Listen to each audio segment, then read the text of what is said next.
दोस्तों इस वीडियो में कई सारी खबरें हैं, जैसे कि पहली खबर, इजराइल के खिलाफ गाजा के लिए निकले इंटरनेशनल जहाजों का काफिला कहां तक पहुंची। दूसरी तरफ ईरान ने किया अब तक का सबसे खतरनाक ऑपरेशन। इजराइल अमेरिका से जुड़े गुंडों के फौज को किया अरेस्ट, जासूस भी शामिल। और साथ में इजराइल में बगावत की आवाज। आखिर देश कौन चला रहा, अमेरिका या नेतन्याहू? तो बताते हैं खबरें विस्तार से। दोस्तों गाजा को लेकर एक बड़ी और अहम खबर सामने आई है, जहां दुनिया भर के एक्टिविस्ट एक बार फिर इजराइल की नाकेबंदी को चुनौती देने निकल पड़े। ग्लोबल समुद्र फ्लीट यानी अंतरराष्ट्रीय जहाजों का काफिला अब इटली के सिराक्यूज पोर्ट पहुंच चुका है। यह मिशन स्प्रिंग 2026 के तहत चल रहा है, जिसका मकसद गाजा पर लगे इजरायली घेराबंदी को तोड़ना और वहां के लोगों तक इंसानी मदद पहुंचाना है। ये जहाज 12 अप्रैल को बार्सिलोना से रवाना हुए थे। इस मिशन में दुनिया के अलग अलग देशों से आए एक्टिविस्ट, सामाजिक संगठन और वॉलंटियर्स शामिल हैं, जो सीधे गाजा तक राहत सामग्री पहुंचाना चाहते हैं। यह इस फ्लीट की दूसरी कोशिश है। इससे पहले सितंबर 2025 में भी ऐसा प्रयास किया गया था, लेकिन उस वक्त इजराइल ने अंतरराष्ट्रीय पानी में इन जहाजों पर हमला किया था और सैकड़ों एक्टिविस्ट को हिरासत में ले लिया गया था। इस बार मिशन से जुड़े एक सदस्य ने कहा कि पहला चरण सफल रहा है। उन्होंने दावा किया कि रास्ते में एक बड़े मालवाहक जहाज जो इजराइल के लिए सामान ले जा रहा था, उसे अपना रास्ता बदलने पर मजबूर कर दिया गया। ब्राजील के एक एक्टिविस्ट ने कहा, हम इस बार गाजा तक जरूर पहुंचेंगे। हमारे पास पहले से ज्यादा जहाज, बेहतर तैयारी और दुनिया भर का समर्थन है। वैसे आप कमेंट में बताएं कि क्या आप गाजा जाने वाले इस काफिले का समर्थन करते हैं? अगर करते हैं तो वीडियो को लाइक करें और कमेंट में यस जरूर लिखें। वहीं इटली के एक और एक्टिविस्ट ने साफ कहा, सबसे बड़ा खतरा कुछ ना करना है। अगर सरकारें कुछ नहीं कर रही तो लोगों को खुद आगे आना पड़ेगा।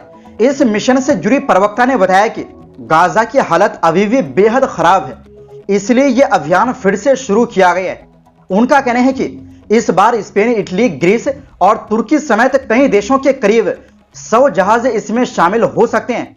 दोस्तों गाजा पट्टी पर 2007 से ही इजराइल का सख्त प्रतिबंध लगा हुआ है, लेकिन 2023 की जंग के बाद हालात पूरी तरह बिगड़ चुके हैं।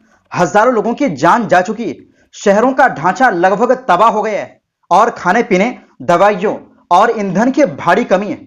अस्पताल तक ठीक से काम नहीं कर पा रहे हैं और आम लोगों की जिंदगी बेहद मुश्किल हो गई है। ऐसे में समुद्र फ्लीट सिर्फ जहाजों का काफिला नहीं, बल्कि एक बड़ा मैसेज है कि अगर सरकारें खामोश है तो दुनिया के लोग खुद गाजा के लिए आवाज उठा रहे हैं। अब देखना यह है कि यह काफिला गाजा तक पहुंचता है या पहले की तरह बीच में ही रोक दिया जाता है। वैसे आप लोग दुआ करें।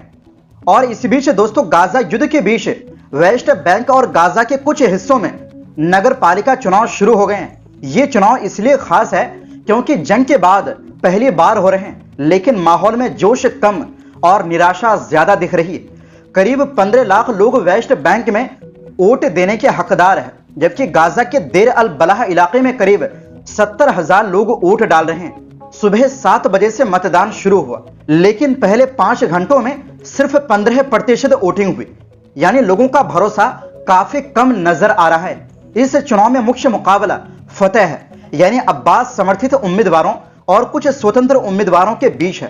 खास बात यह है कि हमास ने इस बार कोई आधिकारिक हिस्सा नहीं लिया है। सीधी बात यह है, लोगों को लग रहा है कि असली कब्जा अभी भी इजराइल के पास है और ये चुनाव सिर्फ दिखावा बनकर रह गए हैं। इसलिए जनता में उत्साह नहीं बल्कि मायूसी ज्यादा दिख रही है।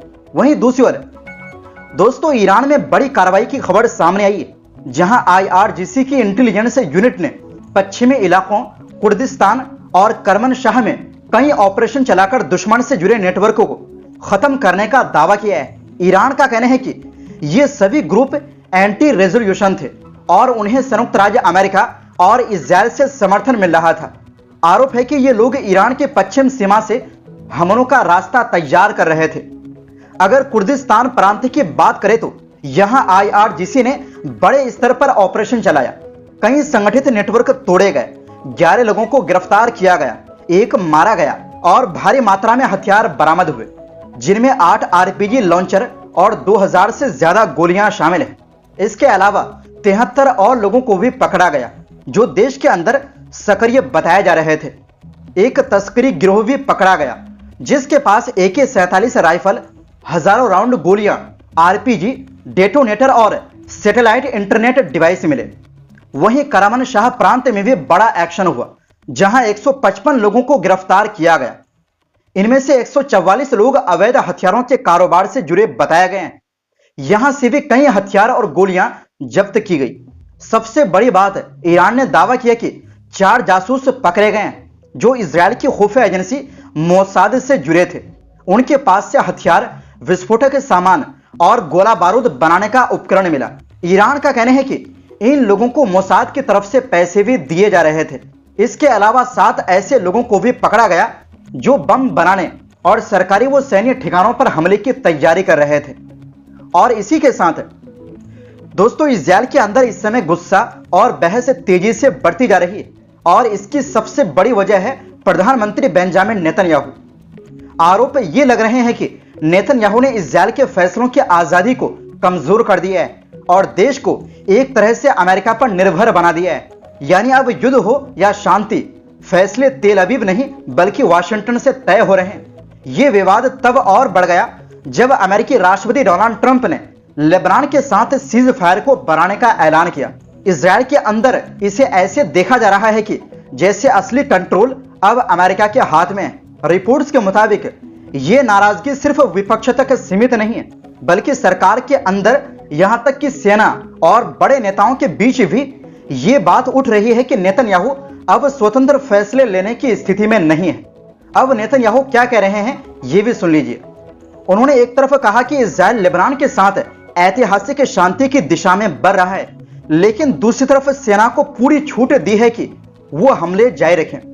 यहीं पर सबसे बड़ा विरोधाभास दिखता है। इजरायल के रक्षा मंत्री इजरायल कार्ड्स पहले ही कह चुके हैं कि बड़े हमलों के लिए अमेरिका की हरी झंडी का इंतजार है।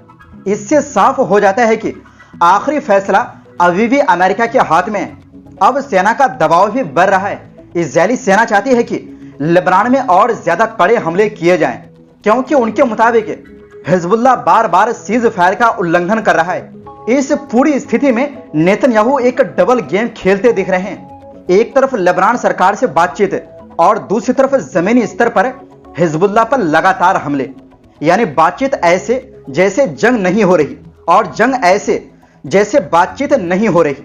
और इजरायली सेना दक्षिण लेबनान में लगातार ऑपरेशन कर रही, सिक्योरिटी जोन के नाम पर कई इलाकों में घुसकर हमले कर रही। अब सबसे अहम बात, इजरायल के अंदर का गुस्सा।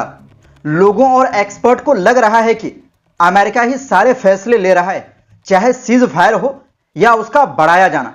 कुछ थिंक टैंक्स तो यहां तक कह रहे हैं कि इजरायल और अमेरिका का रिश्ता साझेदारी से हटकर निर्भरता बनता जा रहा है। नेतन्याहू पहले अमेरिका पर आर्थिक निर्भरता कम करने की बात भी की थी, लेकिन अमेरिका ने इसे साफ तौर पर ठुकरा दिया। यानी इजरायल के पास विकल्प सीमित है। यानी सीधी बात, इजरायल के अंदर अब यह बड़ा सवाल खड़ा हो गया है कि क्या देश अपने फैसले खुद ले रहा है या अमेरिका के इशारों पर चल रहा है। और इसी बीच नेतन्याहू पर आरोप लग रहे हैं कि वो इस पूरे हालात को अपनी राजनीति और चुनावी फायदे के लिए भी इस्तेमाल कर रहे हैं। तो दोस्तों, फिलहाल के लिए इस रिपोर्ट में बस इतना ही। आपसे गुजारिश है, हमारी सपोर्ट के लिए वीडियो को लाइक और शेयर जरूर करें। बहुत बहुत शुक्रिया। अल्लाह हाफिज।